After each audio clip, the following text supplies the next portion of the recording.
Assalamualaikum warahmatullahi wabarakatuh. Ladies and gentlemen, today we like to show you about the specialist. We talk about tuna in Indonesia. YouTuber dan sobatku dimanapun Anda berada, kali ini reporter TV Tuna Indonesia menjanjikan khusus tentang eksistensi ikan tuna di Negara Kesatuan Republik Indonesia atau NKRI. Berikut laporan Gino Samsudin Mirsad. Adapun judul pembahasan kita kali ini adalah meneropong ikan tuna, jenis dan cara penangkapannya di wilayah NKRI oleh para nelayan kita. YouTuber, ikan tuna adalah ikan pelagis yang hidup tidak di dasar laut dan tidak juga di permukaan, atau dengan kata lain ikan pelagis. Nama lain atau nama Latin ikan ini adalah tunus, dan dalam bahasa Arabnya tunini. Ikan ini merupakan sumber pangan yang sangat digemari di seluruh dunia. Subscribe dulu agar lebih mantap. Subscribe dulu. Wow.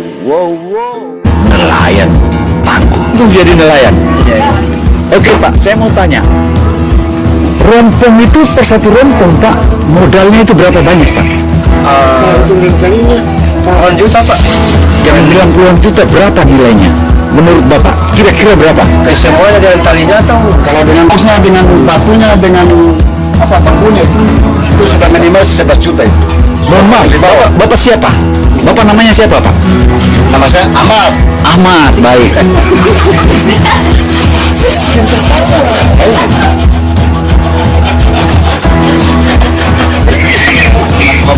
Nah, oleh sebab itu, Bapak kan tadi sudah katakan puluhan juta. Bisa enggak saya tahu realnya dari pengadaan awal hingga akhir sampai ke penjatuhan itu berapa banyak biaya? Tapi saya mau rincikan dulu.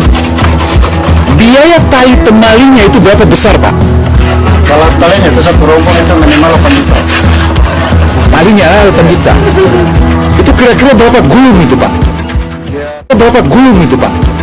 Ya, itu tergantung dari kedalamannya. Kalau di atas minimal 15 bal. Kalau sudah paling di bawah minimal 24 bal. Oke, Bapak beli tali ini atau bantuan pemerintah? Itu bukan bantuan pemerintah, tapi kita bergantung juga di Papalele.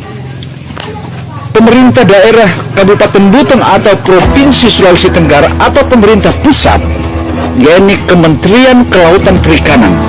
Taruhlah kita bicara Ibu Susi dulu ya. Sekarang kan sudah berganti bukan Ibu Susi. Pernah enggak daerah ini dapat bantuan dari pemerintah pusat, Jakarta misalnya, terus Provinsi Sulawesi Tenggara, Gubernur, kemudian Kabupaten Buton? Pernah enggak ada bantuan dari Bapak? Kalau untuk kuasa sendiri Pak, tidak ada. Kalau untuk orang lain, masyarakat lain mungkin ada. Tapi kalau kita sendiri, boleh kata 5 bulan ini. Kan belum kelas 4 SD sudah jadi nelayan tuna atau masih? belum, tapi istilahnya sudah bisa ke laut dalam itu. Tidak pernah, sudah bisa itu orang main dayung. Oh, masih dayung. Ya dayung masih perahu.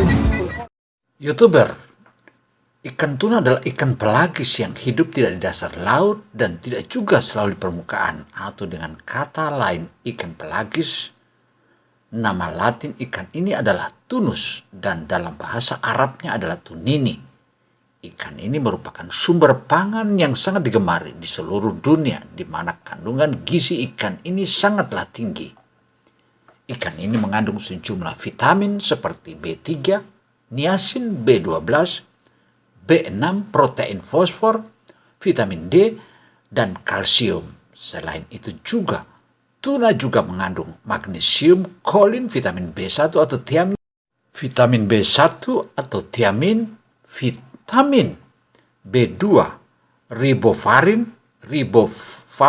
dan iodium yang sangat berguna bagi tubuh manusia. Ikan tuna termasuk ikan konsumsi. Ikan tuna termasuk ikan konsumsi yang cukup mahal. YouTuber, dimanapun Anda berada, ayo terus kita saksikan. Subscribe dulu agar lebih mantap. Subscribe dulu. Wow. Sebagaimana himpunan dari TV Tuna Indonesia, ditemukan data bahwa harga ikan tuna di berbagai wilayah di Negara Kesatuan Republik Indonesia itu terdiri dari dua harga. Adapun harga di perusahaan-perusahaan ikan seharga dihargai 65.000 per kilogram untuk tipe A dan B seharga 60.000 untuk jenis yellowfin.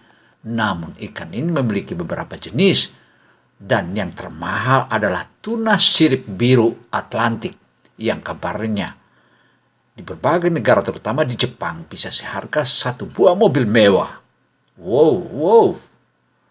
Udah pernah dengar sushi dan sashimi? Itu adalah salah satu olahan ikan tuna di Jepang. Nah, untuk memperkaya pengetahuan sahabat-sahabat atau YouTuber dimanapun Anda berada, berikut beberapa jenis ikan tuna, yaitu pertama, ikan tuna albacore atau tunus ala launga. Kalau di Indonesia, sobat-sobatku YouTuber dimanapun Anda berada, di setiap daerah disebut berbeda-beda namanya. Di antaranya tuna albacore, tuna jabrik, tuna mendidihang, albacoro, surei, aji-aji, trakulu, cucut jenggot, albi, binaga, tuna sirip panjang. Berbagai macam namanya, ya kan? Yang kedua, ikan tuna sirip kuning atau tunus albacares atau albacares. Ikan ini adalah komoditi andalan di berbagai perusahaan di Indonesia. Biasanya disebut juga dengan yellowfin tuna atau kadang juga mandidihang. Dan yang ketiga, ikan tuna sirip hitam atau tunus atlanticus. Ikan tuna sirip biru selatan, tunus makoyi. Wah, jenis-jenis ikan yang mahal, sahabat YouTuber dimanapun Anda berada. Ciri tubuhnya sedikit berbeda dari jenis tuna yang lain, di mana kulitnya sedikit berbeda. Kenapa berbeda? Karena dilapisi sisi kecil dan siripnya agak pendek dan tubuh ikan ini agak memanjang. Dan yang kelima, ikan tuna mata besar atau tunus obesus. Nah, ikan jenis ini juga banyak mendarat di berbagai daerah di wilayah NKRI. Ciri-ciri umumnya dari jenis tuna ini adalah matanya yang besar dan melebar, dan belakangannya atau enumerator sering disebut big eyes atau mata besar. Dan yang keenam, ikan tongkol dan cakalang juga termasuk keluarga tuna loh.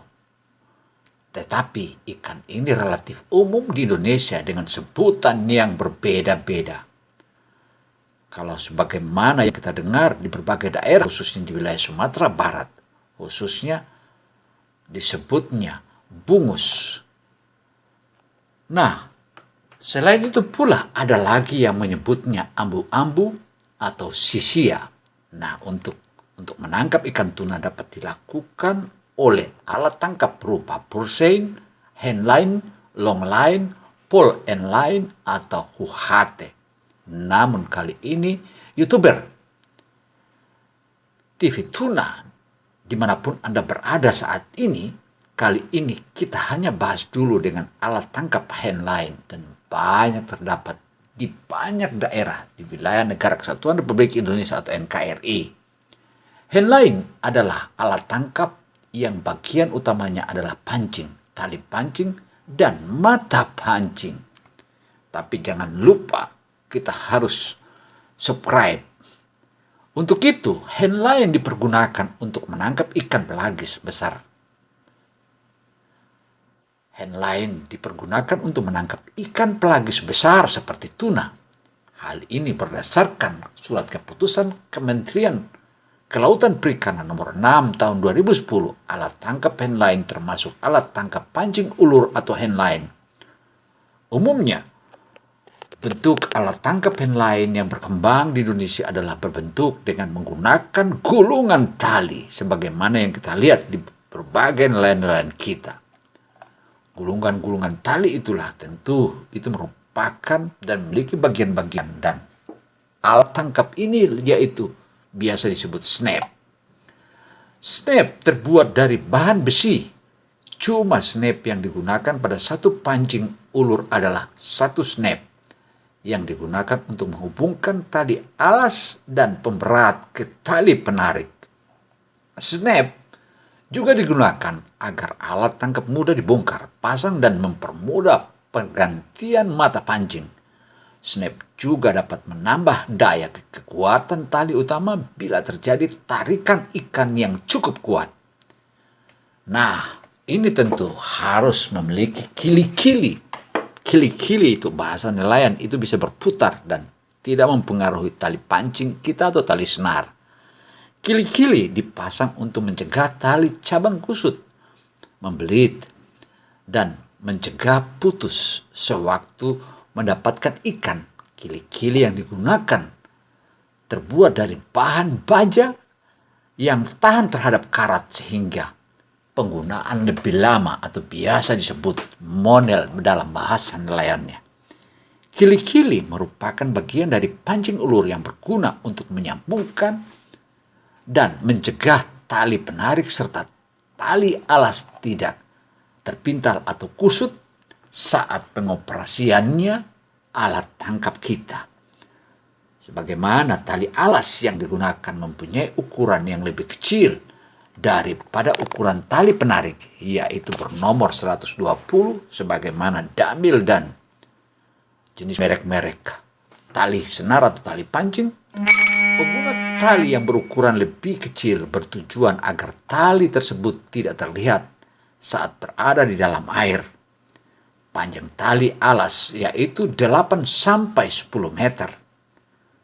Tali alas biasanya diikat setelah tali utama diikat pada kili-kili, kemudian sambungan selanjutnya adalah tali alas. Selain itu juga dilengkapi dengan pemberat yang digunakan berbahan timah yang mempunyai ukuran 6 cm. Adapun jumlah pemberat yang digunakan pada alat tangkap pancing ulur ini adalah satu buah pemberat dengan berat 500 hingga 600 gram beratnya. Wow. Subscribe dulu agar lebih mantap. Subscribe dulu.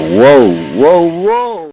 Adapun fungsi dari pemberat atau untuk menarik umpan yang dikaitkan pada mata pancing agar tenggelam ke dasar perairan dan agar posisi alat tangkap yang digunakan tegak, lurus secara vertikal, agar tidak miring akibat dari pengaruh arus atau air di dalam laut sana. Sebagaimana mata pancing yang digunakan berfungsi untuk mengaitkan umpan dan sebagai tempat terkaitnya ikan saat tertangkap. Mata pancing yang dipakai berbahan besi dengan nomor 1 dan berjumlah 1 buah mata pancing. Alasan pengguna mata pancing nomor 1 adalah agar besar mata pancing harus disesuaikan dengan ukuran ikan atau umpan yang ditangkap. Keberhasilan operasi penangkapan ikan dengan pancing sangat tergantung pada ukuran mata pancing dan warna umpan. Selain itu pula dalam pengoperasian sebagaimana rompong-rompong, para nelayan selalu mendatangi rompong-rompong yang kita saksikan sebagaimana yang kita saksikan di hadapan mata kita ini. Tak jarang para nelayan mereka patungan dan juga minta bantu para tengkulak atau para papalele atau para pengusaha untuk menabur rompong. Kemudian cara pengoperasian alat tangkap. Metode pengoperasian alat tangkap handline tuna ini memiliki beberapa tahap sebagai berikut, sebagaimana yang dipersiapkan oleh para nelayan. Persiapan para nelayan adalah tahap pertama dalam pengoperasian alat tangkap handline dengan cara mempersiapkan semua peralatan yang digunakan dan mengecil tali pancingnya atau tali senarnya. Tali pancing yang sudah mulai lapuk segera diganti dengan yang baru. Hal ini bertujuan agar saat hauling tali pancing tidak terputus. Setelah itu alat-alat sudah selesai dipersiapkan, lalu dilakukan proses memancing cumi atau umpan-umpan atau anak momar atau baby tuna untuk dijadikan umpan dalam proses penangkapan ikan tuna besar atau tuna monster itu. Kemudian hal ini juga ada di settingannya. Dalam settingannya adalah penurunan alat tangkap atau pancing. Hal yang harus diperhatikan dalam settingan adalah menjatuhkan atau melemparkan alat tangkap ke perairan harus dilakukan dengan baik dan tidak sembarangan.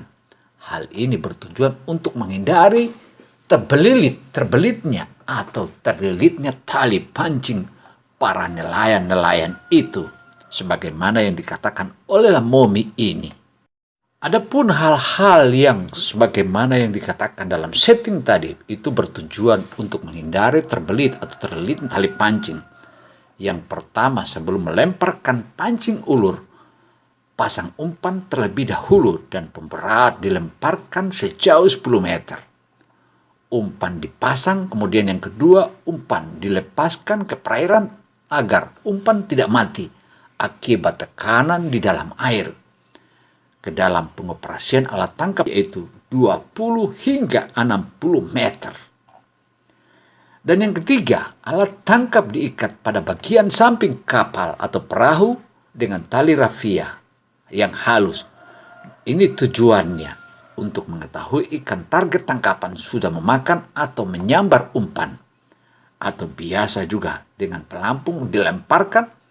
Nah, jika umpan sudah dimakan oleh ikan target tangkapan, maka tali rafia yang diikat otomatis putus. Akibatnya, sentakan dari ikan target tangkapan mulai terlihat dan ternampak, dan penggulung yang dilemparkan ke laut tadi atau ke samping perahu tadi mulai bergerak dan berguling-guling. Dan yang keempat, pengecekan alat tangkap dilakukan 1-2 jam setelah alat tangkap diturunkan. Hal ini sebagaimana yang dikatakan, sebagaimana yang dijelaskan atau bahasa aslinya atau immersing adalah masa tunggu hingga ikan memakan umpan. Masa-masa tunggu ikan untuk memakan umpan tersebut tidak menentu, tergantung ikan tunanya ketika mendekati atau masuk ke wilayah-wilayah itu, sehingga dapat kita pastikan alat pancingnya itu disiagakan atau diturunkan di dekat-dekat rompong. Penentuan daerah penangkapan tentu juga ini para nelayan sendiri yang menentukan. Karena biasanya mereka selain mereka memancing di lumba-lumba, juga mereka gunakannya di dekat-dekat rompong. Karena di dekat rompong tentu saja banyak anak-anak ikan, itulah yang bisa menjadi sambaran-sambaran ikan tuna. Dan sehingga penentuan daerah penangkapan tergantung dari kemampuan para nelayannya atau nahoda atau ABK dalam membaca mengetahui daerah penangkapan fishing ground yang memiliki target ikan tuna, baik menggunakan alat tangkap atau alat bantu penangkapan ataupun dengan melihat kondisi perairan. Memang di negeri kita sangatlah terbatas, namun di daerah-daerah lain atau di negara-negara lain mereka sudah menggunakan echo sounder atau fish finder, bahkan dengan menggunakan peralatan target-target satelit, sehingga mereka mengetahui di mana tuna-tuna itu berada. Sebagaimana yang kita lihat saat ini, sang nelayan yang mengaku bernama Roni ini, saat ini dia sedang memancing umpan. Umpan-umpan inilah yang akan dilego atau dibuang nanti dan diturunkan hingga kedalaman 60 meter, sehingga akan menjadi santapan dan disambar oleh ikan tuna. Memang ikan tuna di dekat rompong sebagaimana yang kita saksikan di saat ini yang ditarik oleh saat para nelayan menyebutnya bahwa saat ini ikan-ikan tuna di wilayah rompong itu laksana bidadari, karena bila mana sudah mendapat 1 ekor itu otomatis nelayannya sudah bisa mendapatkan uang hingga 2 juta rupiah per 1 ekor. Tetapi jika bernasib baik, mereka bisa dapat ikan tuna sirip biru, dan otomatis pula para nelayannya itu akan kaya raya bahkan miliarder.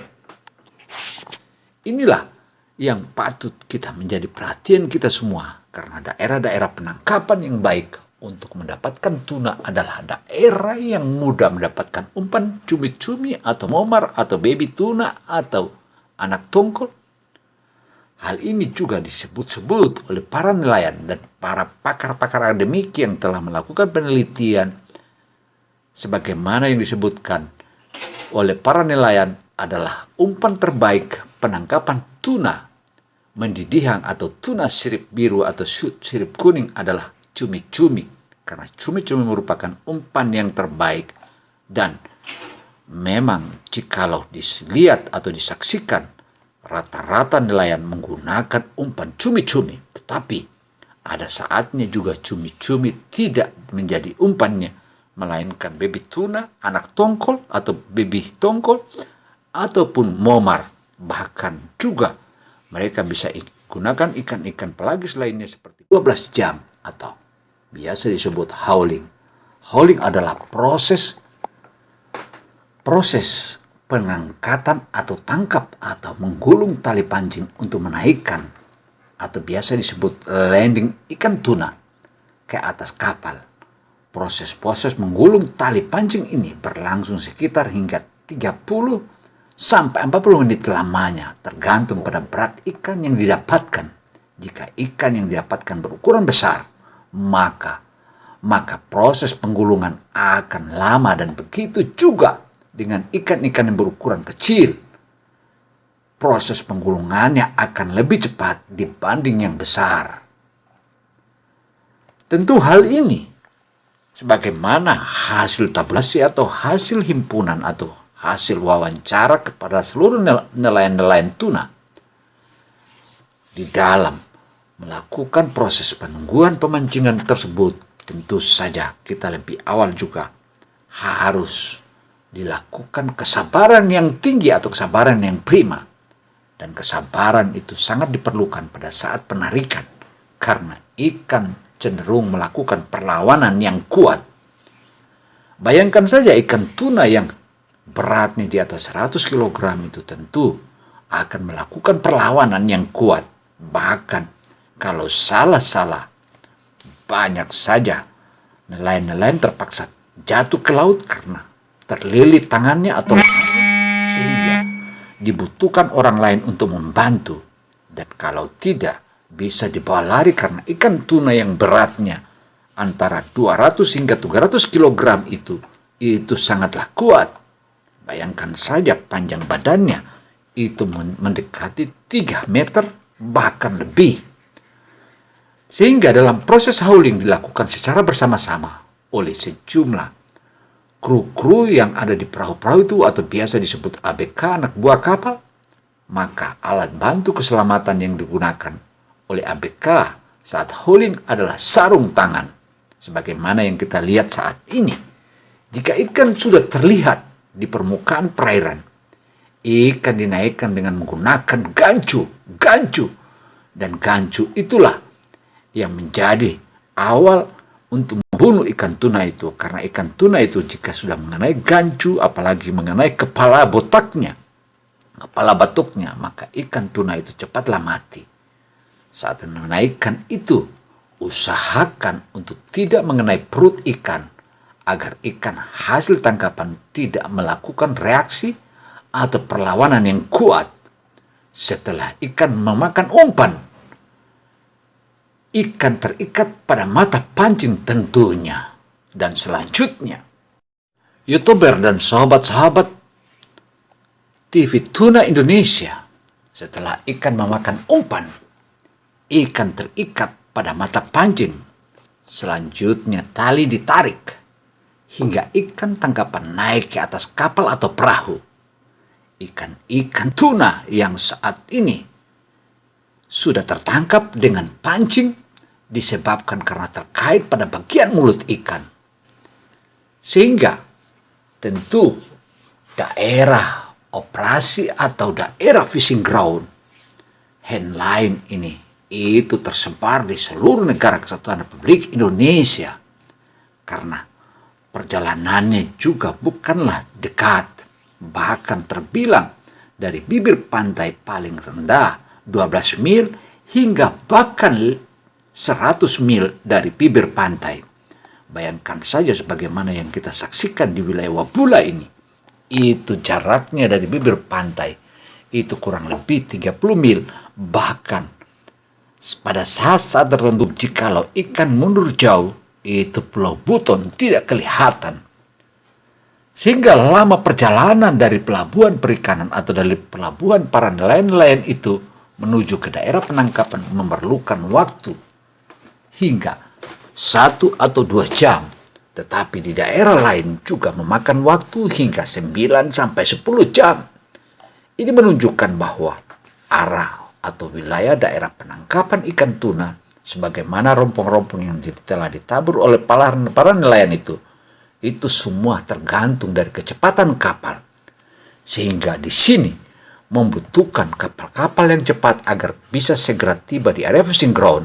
Selain itu pula, dalam perjalanan, sepanjang perjalanan misalnya di wilayah di Pulau Buton ini, itu satu-satunya arah untuk mengetahui bahwa di mana ikan-ikan itu berada. Yang pertama dilihat adalah bintang.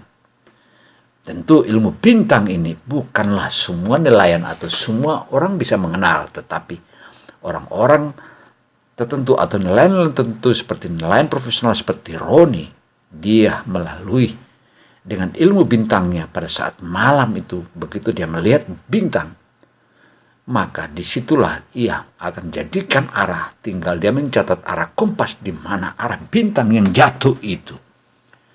Selain itu pula, Roni biasanya kalau sudah pulang dari melaut, ia biasanya tinggal di pinggir pantai dan selalu melihat ke arah laut.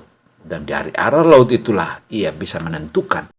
Selain petunjuk dari bintang-bintang bergerak tadi itu, juga ia menggunakan riak-riak ombak. Selain itu pula, burung-burung atau burung laut yang menjadi informasi awalnya. Artinya semua hal ini tergantung dan juga kecepatan kapal dan kondisi perairan itu. Jikalau berombak tentu akan melambat, tetapi saat tertentu makanya rata-rata seluruh nelayan tuna memiliki kapal-kapal yang cepat. Bahkan sebagaimana yang kita saksikan di berbagai nelayan-nelayan terutama di wilayah Jazirah Buton, itu rata-rata kapal nelayan tuna itu bermesin ganda, bahkan juga ada yang bermesin 3 atau 3 mesin. Itu semua tergantung dari kecepatan. Jika kecepatannya tinggi, maka kapal atau perahu mereka akan lebih awal tiba di area fishing ground. Karena itu penentuan daerah penangkapan ditentukan oleh nahoda atau juragannya dengan mengikuti informasi kapal-kapal lain dalam menentukan tempat penangkapan dan juga menentukan tempat-tempat penangkapan. Sehingga dari melihat perairan yang lebih bersih, itu adalah merupakan salah satu pertanda awal. Tetapi jika berombak, maka itu juga merupakan pertanda. Karena itu juga ini merupakan salah satu tantangan utama kepada para nelayan, dan saat ini sudah cukup lama para nelayan bermohon kepada pemerintah Republik Indonesia, CEKI, Kementerian Kelautan Perikanan, dan dinas-dinas terkait yang ada di daerah tingkat 2 dan tingkat 1 agar segera bisa menghadirkan fish finder atau eco sounder yang berfungsi untuk bisa memberikan informasi kepada di mana lokasi-lokasi atau wilayah fishing ground tuna. Nah, hal inilah yang memang menjadi salah satu acuan utama. Tentu kita harus bisa saling memberi informasi, dan nelayan-nelayan yang ada di wilayah Jazirah Buton khususnya di wilayah kawasan timur Indonesia, mereka saling memberikan informasi. Selain itu pula, tak jarang kita tidak pernah dengar atau tak melihat para nelayan itu memiliki radio atau all-band ataupun radio penghubung untuk bisa digunakan ketika mereka mendapatkan ikan tuna atau terjadi laka laut.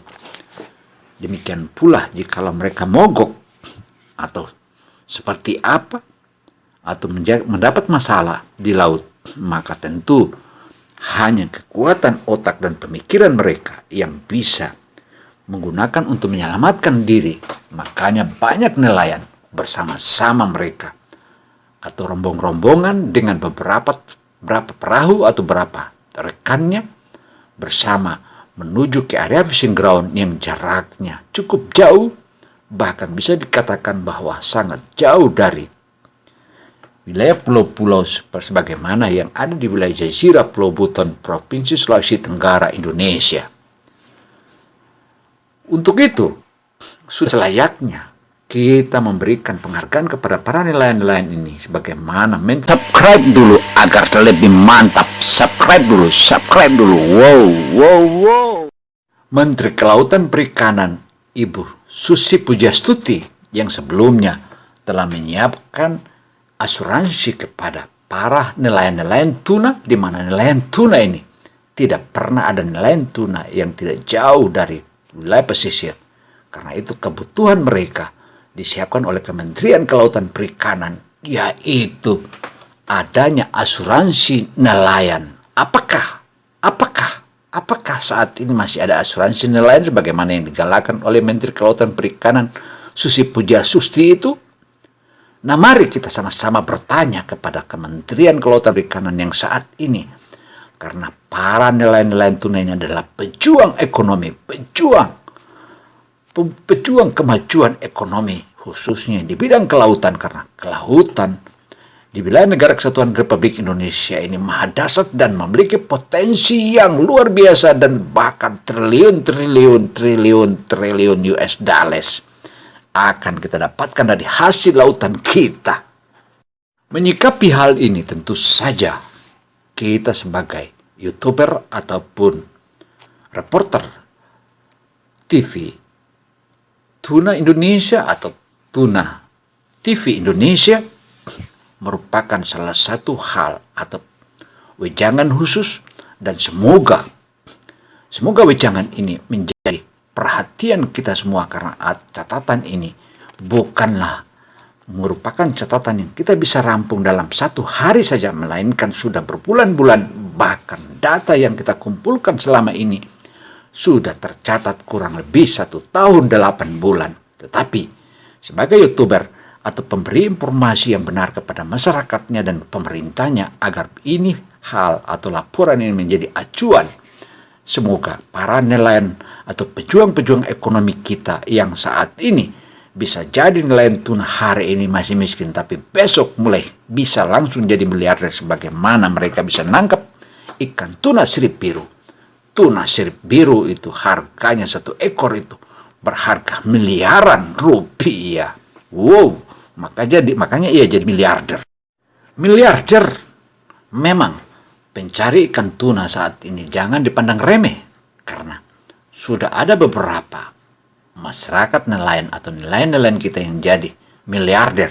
Bahkan saat ini mereka memiliki kapal yang begitu canggih dan memiliki peralatan sebagaimana peralatan-peralatan yang dimiliki oleh kapal-kapal asing seperti Jepang, Korea, Kanada, dan berbagai negara lainnya. Hal inilah merupakan catatan kita semua. Semoga catatan ini menjadi masukan berharga bagi kita semua. Saya, TV Tuna Indonesia atau Tuna Televisi Indonesia, melaporkan. Saya Kino Samsudin Mirsab melaporkan, semoga laporan ini menjadi masukan berharga bagi kita semua, karena masukan ini adalah masukan yang tidak mudah kita dapatkan. Ini waktu yang kita kejar mulai dari wilayah Ternate hingga atau wilayah timur sampai ke wilayah Jazirah Provinsi Sulawesi Tenggara, khususnya di Pulau Buton sebagai area fishing ground-nya itu di Wabula. Wassalamualaikum warahmatullahi wabarakatuh. So ladies and gentlemen, thank you very much for watching. Thank you very much for watching for all of you.